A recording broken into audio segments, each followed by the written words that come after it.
Well, we're over halfway there. Welcome to chapter 5. I hope that you are learning a lot here, and I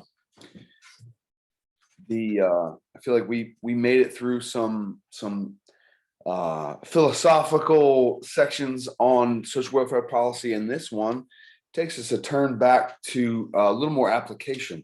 This chapter is about the delivery of social welfare services. So, how do we go from a policy to the ground level? And so we will still be talking about sort of the systems, and we'll drop in a little bit of history as well. Um, this is kind of a nice short chapter that gives some explanation of all the systems involved in the delivery of the services. So let's get into it. So it's at some point in human service history, we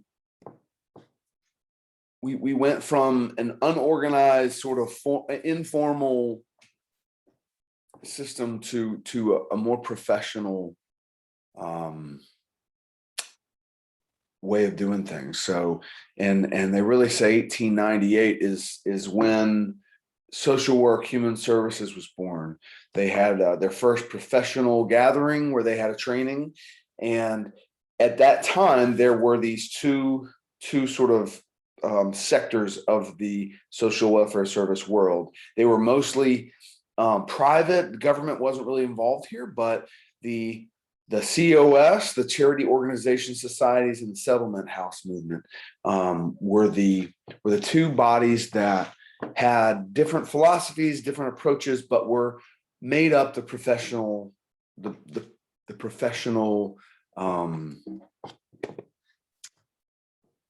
state of social welfare. So this slide says Settlement House versus COS. So as you get into this chapter, you're going to realize that they really embodied two philosophies of service, and we can discuss in this time, who do you think was right? What approach do you connect with? And then sort of in the middle, do you think one side is better than the other, or do we need both, kind of thing? So the debate really hinged on this idea is where does poverty come from?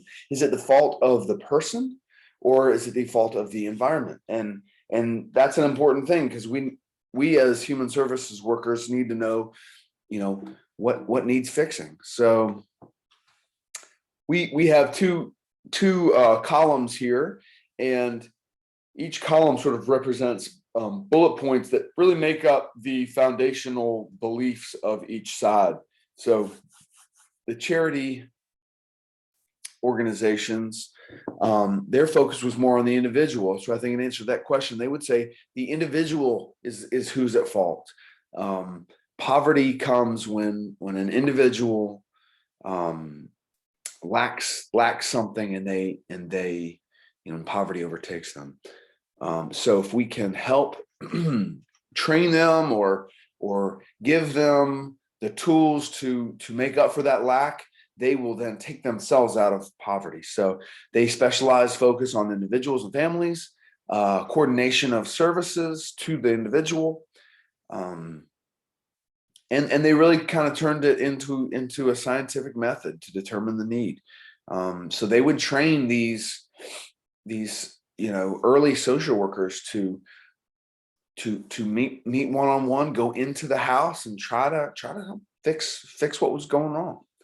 Settlement house workers took a different approach.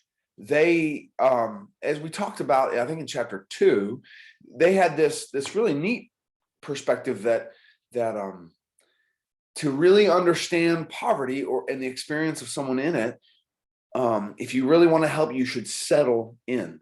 And many of them did just that. They would move into the community where there was need. And so the idea here was that that unless you know the surroundings, unless you know the context where someone is, you really can't help them, or you'll just be helping them with symptoms. So their focus was more on communities, on social reform, not necessarily individual reform and political action. In this vein, we get the idea of a community needs assessment, and you know, this is sort of maybe more where I find myself, and so that can we, if we can help a community rise, help some fix some of the more social issues that are affecting the individual, will that free the individual to get out of poverty? And so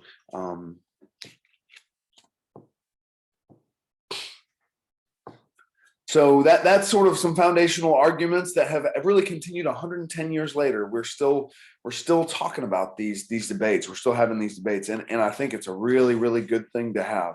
I think the reason is there's no real clear answer here. I will give my take a little bit later, but so this slide, the text gets into talking about the delivery of services and sort of how this goes. So there are two big providers. One is the government, and one is private, the private sector. And the government, as you know, is made up of at the top, one federal government. There's a really good chart here on page 124, box 5.2. It says there's one federal government. There are 50 state governments, obviously. There are nearly 90,000 local governments. That includes county, city, townships, school districts, special districts. And then finally, there are tribal governments. It's a smaller part of the pie, but so that is a huge piece. This is the government social welfare system, and it accounts for something like $1 trillion of money is put in from taxpayer dollars into that government system. So and that breakdown is on 124 if you want to see where all that money goes. There's a the breakdown under the private sector is profit versus nonprofit. And this is a little bit controversial. There are for-profit social welfare agencies, and some people have a problem with that. Does making a profit in the human services field cause any ethical problems? There's a lot to discuss there. There are some pros and cons on 129, page 129, box 5.5. You know, yeah, there's some pros and cons. That's an interesting box. If that sort of makes you wonder, not everybody even really knows about the for-profit social welfare sector. Another controversial thought is should the federal government provide social services? I have my questions about the federal government and their ability to do this work. They're so big, they provide so much money, infrastructure, but could we survive without them? They're clunky. That second bullet point, that is how I feel. That the federal systems, they may very well be necessary, but for goodness sake, the systems are slow. They are not efficient. They really struggle. They try to funnel every human issue into a one-size-fits-all category, partly because how else could you do it if you're trying to provide social services from Washington, D.C.? I mean, you just can't write a government policy that could meet every need. So I have a lot of issues with the federal government providing social services. I think that the thing that gives me pause on ripping it all down is that I'm not sure, and the text states this as a fact in the text that the private sector just couldn't handle the weight of the need that we have. So.